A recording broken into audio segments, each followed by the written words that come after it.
Welcome back to another technical deep dive here in the debug zone. Today we're tackling a big question and breaking it down with insights from other users.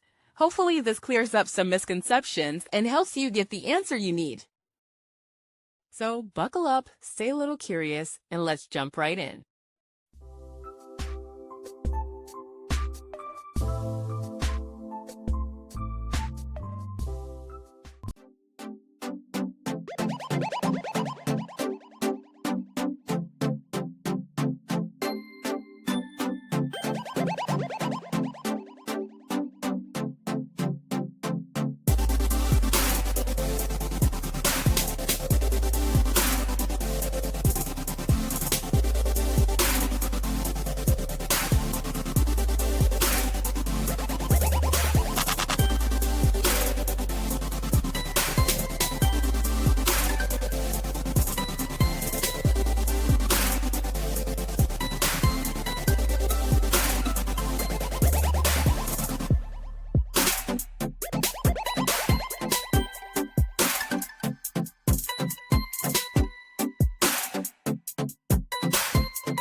And that's a wrap. I hope you found the answer you were looking for. If you did, take a second to hit that subscribe button. It really helps out. And let me know in the comments which solution worked best for you. See you next time in the debug zone.